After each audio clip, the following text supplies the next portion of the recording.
Hi everyone, Miss White here, and today I want to look at the 6 traits of writing. We're really only going to look at one today, but I do want to briefly explain what the 6 are. So the first thing we're going to look at, maybe if it'll let me switch slides, is what you're going to need today. You're going to need your notebook, because you're going to take some notes, and a writing utensil. Now if you're using a digital notebook on Google Docs, then you don't need a writing utensil. Right? Makes sense? And make sure you're ready to learn. Are you listening? Watch. Let's listen and watch, okay?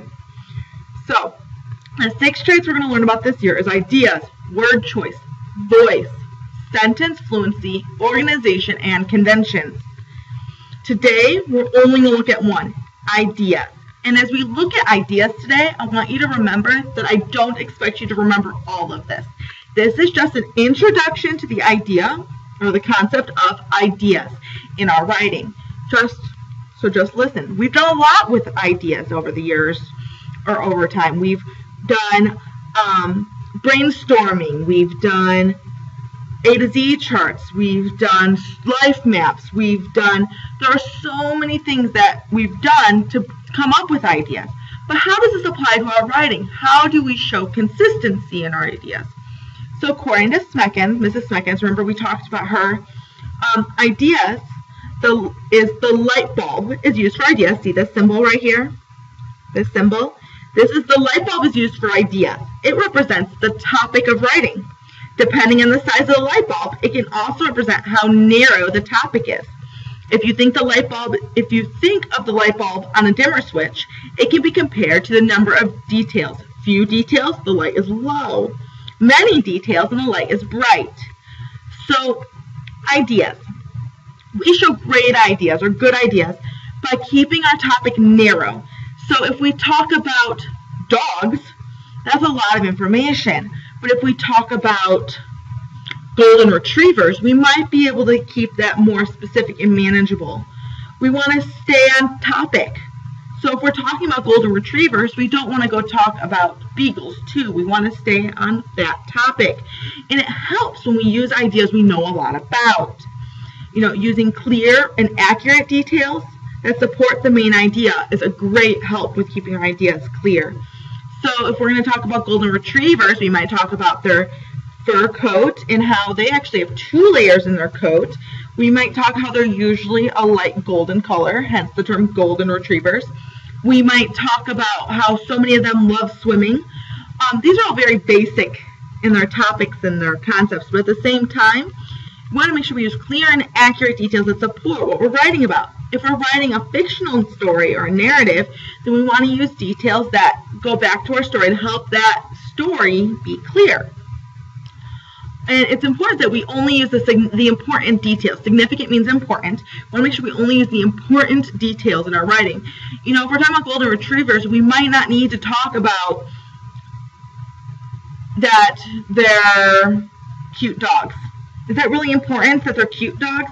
Probably not. But that they are friendly and great dogs to have around kids, those would be significant or important details.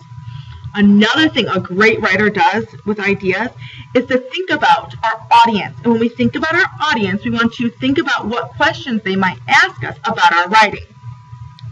Now I'm going to read an urban legend called American Pepper. Now, before you begin, on your Google Classroom account, I have posted a written copy of this, or a typed up copy of this legend. You can go ahead and look at that, follow along. Check it out, put notes on it. It's yours to keep. So I want you, and you should keep it. And I want you to look at it and just kind of see what this is going to be about. I've also attached a view-only copy of this PowerPoint. The American Pepper, an urban legend. "Mommy, Mommy!" shouted little Myrna, racing from the front door through the kitchen. "There's a parcel! The postman's brought a parcel!" Her mother, Savini, looked at her in surprise. She had no idea who could have sent them a parcel. Maybe it was a mistake. She hurried to the front door to find out. Sure enough, the postman was there, holding a parcel about the size of a small brick. "From America, madame," he said. "See, American stamps." It was true. In the top right-hand corner of the paper of the brown paper parcel were 3 strange-looking stamps showing a man's head. The package was addressed to Savini in big, clear black letters.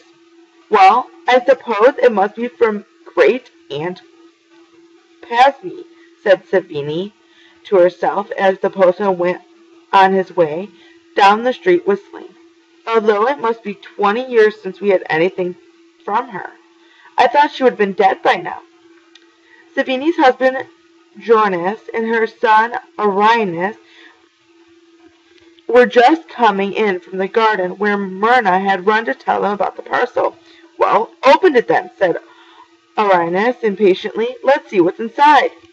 Setting the parcel down in the middle of the table, Savini carefully began to tear open the paper. Inside there was a large silver container with a hinged lid, which was taped shut. There was also a letter.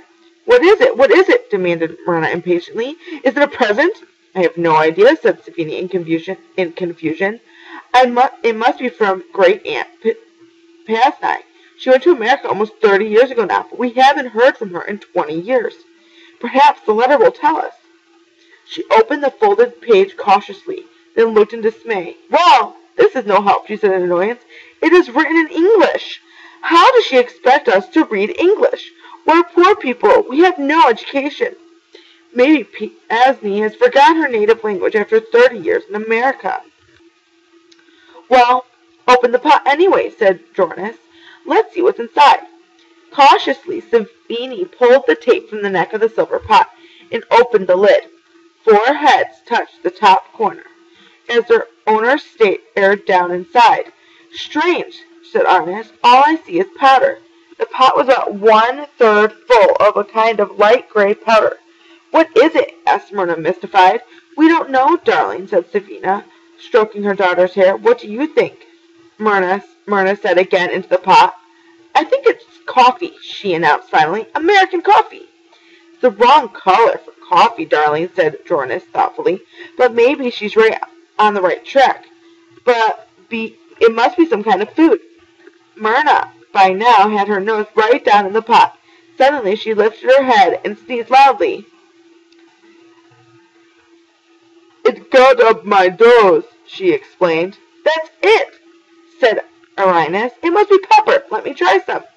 Dipping his finger in the powder, he licked it. "Yes," he said, "it's pepper all right. Mild, but quite tasty. It's American pepper." "All right," said Savini. "We'll try it on the stew tonight. We'll have American-style stew." That evening, the whole family finally agreed that American pepper had added a special extra taste to their usual evening stew. They were delighted with it. By the end of the week, there was only a teaspoon of the gray powder left in the silver container. Then Savini called a halt. "We're saving the last bit for Sunday. Dr. Harrett is coming for dinner, and we'll let him have some as a special treat. Then it will be finished." The following Sunday, the whole family put on their best clothes, ready for dinner with Dr. Harrett.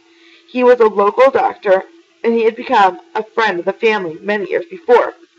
He had saved Irina's life, and they had all looked forward to his entertaining stories of his youth at the university in the capital.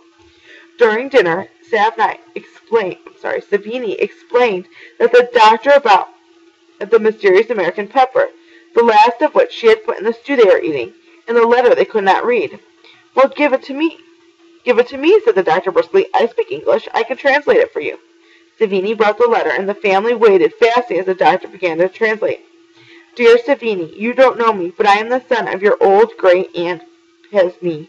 She never talked much about the old country, but her final illness earlier this year, she told us that after her death she wanted her ashes to be sent back home to you, so that you could scatter them on the hills of the country where she was born. My mother died 2 weeks ago, and her funeral and cremation took place last week. I'm sending her ashes to you in a silver casket. Please do as she asked and spread them all over the ground near where she was born. Your cousin, George Leary."